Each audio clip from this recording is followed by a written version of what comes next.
대한민국에는 3대 미제 사건이 존재합니다.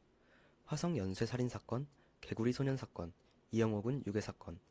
그중 이영호군 유괴 사건은 대한민국 건국 이래 수십 차례 발생한 유괴 사건 중 단연 가장 유명하고도 비극적인 사건이라 꼽을 수 있습니다.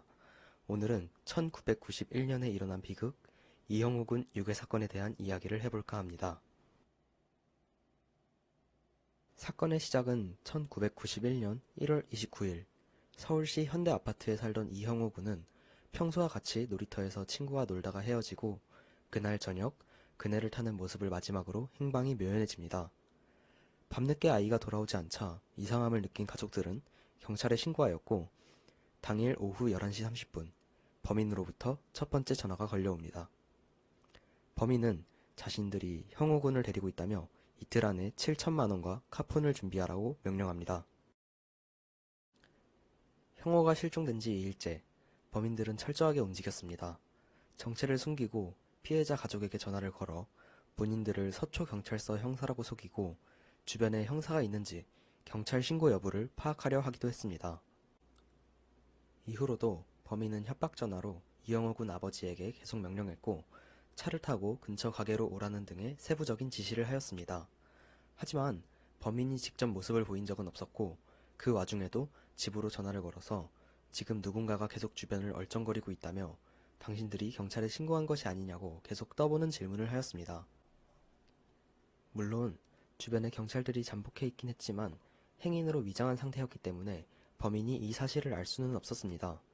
하지만 이때 이영호 군의 계모가 삼촌이 같이 나간 것 같다 라는 말을 해서 경찰의 개입을 인정하는 꼴이 되어버리고 맙니다. 범인은 이날에만 이형호 군의 부모에게 16차례의 협박 전화를 걸었습니다. 형호가 실종된 지 3일째 새벽 2시 20분경 범인은 교보빌딩 앞에 돈뭉치를 실은 차를 세워둘 것을 지시했습니다.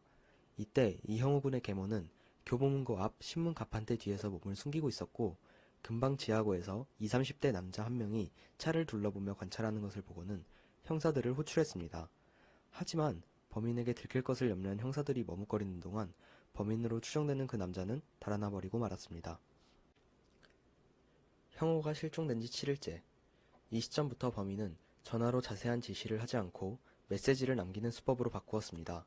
범인이 남긴 메모지에는 지문이 전혀 남아있지 않았으며 현장에는 2개의 계좌번호가 나와 있었습니다. 범인은 이 계좌들에 2천만 원씩 입금하라고 지시하였고 이형호 군의 아버지는 별수 없이 일단 한일은행 계좌에만 2천만 원을 입금하였습니다. 형호가 실종된 지 15일째. 범인은 나머지 5천만 원을 현금으로 준비하고 저녁 8시에 서울대교 남단 올림픽대로 난간석에 붙여둔 메시지를 따르라고 요구했습니다.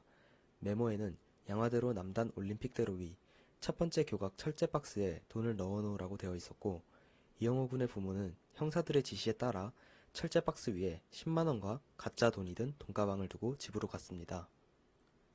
형사들은 잠복해서 범인을 잡으려 했지만 장소를 착각해버리는 바람에 돈가방에서 200m나 떨어진 고수부지로 위치를 잘못 잡았고 그 사이에 범인은 승용차를 타고 차량 정차도 없이 바로 철제 가방을 낚아채 도주해버렸습니다. 형사들은 아무런 소득도 얻지 못한 채로 돌아오게 됩니다.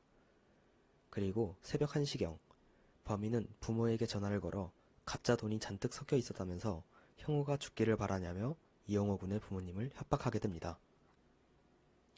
형호가 실종된 지 21일째 경찰은 다급하게 2천만 원이 입금된 계좌를 범인이 돈을 출금하지 못하도록 조처해 놓았습니다. 이날 오후 3시 30분경 범인은 미리 받은 2천만 원을 인출하기 위해 은행에 왔고 이때 은행원과 마주치게 됩니다. 범인은 은행원에게 통장을 주며 돈을 빼달라고 했고 은행원은 통장을 줘야 합니다.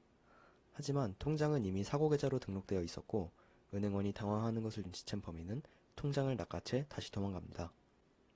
그렇게 시간이 지나고 형호군이 실종된 지 44일째 형호군은 서울 고수부지 하수구 안에서 사망한 채 발견됩니다.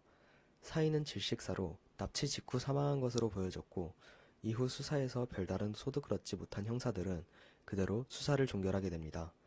그리고 이 사건은 2006년 1월 28일을 기점으로 공소시효가 만료됨에 따라 영구 미제 사건으로 남게 되었습니다.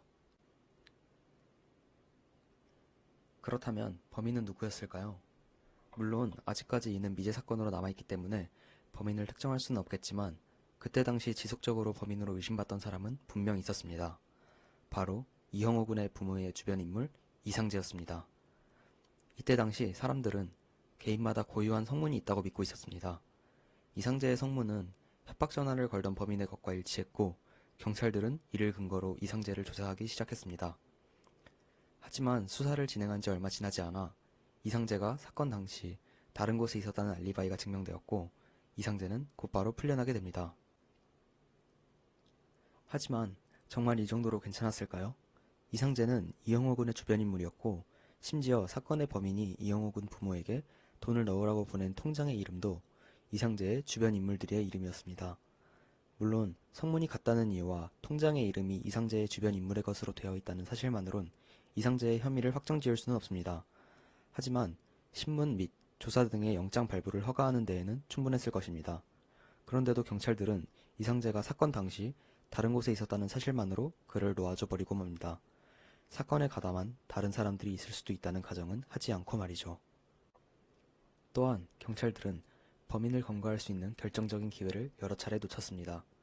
범인에게 모습을 들킬까 머뭇거릴 때에도 양화대교 다리 밑에서 자신들의 실수로 철제박스로부터 200m 떨어진 곳에서 대기했을 때에도 은행 직원이 범인과 마주치는 상황을 상정하지 않고 은행과의 연계를 생각하지 못했을 때에도 시체 발견 직후 부검할 때 행적 수사를 제대로 하지 못해 헛다리를 짚을 때에도 그리고 그런 자신들이 징계받는 게 두려워 이런 사실을 상부에 보고하지 않았을 때에도 경찰들은 옳게 된 대처를 하지 않았습니다.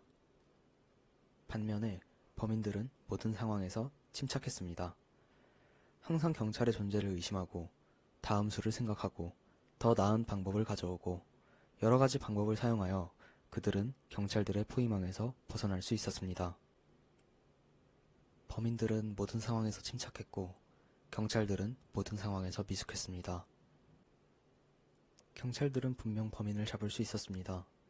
그들이 사건을 진행하면서 생긴 수많은 실수들 중 하나라도 제대로 대처했다면 범인은 잡히고 처벌받을 수 있었을 것입니다. 하지만 그들은 나서지 않았고 결국 사건을 미궁 속으로 빠뜨려버리고 말았습니다. 그리고 시간은 흘러 이형호 군 납치 사건에 관해서는 오랫동안 여러 가지 가설이 등장했습니다. 2001년 그것이 알고 싶다 프로그램에서는 사건을 정밀하게 분석하여 사건의 범인이 2명이라는 점을 지적했고 2011년에 와서는 사건을 아예 재구성하여 범인이 최소 3명일 수도 있다는 가설을 세우기도 하고 인물의 발음을 분석하여 몽타주의 모습을 재구성하기도 했습니다. 이 사건은 너무나도 안타까운 사건입니다. 경찰의 미숙한 대처도 아쉬웠고 공범의 정체를 늦게 알아차린 것 또한 그렇습니다. 범인이 치밀했던 만큼 그들이 조금만 더 치밀했더라면, 그들이 조금만 더 신중했다면 범인을 잡아서 왜 이형호 군을 납치했고 왜 이형호 군을 죽였는지 알 수 있지 않았을까요? 다른 미제 사건들이 해결됐던 것처럼 이 사건도 언젠가는 꼭 해결되길 바라겠습니다.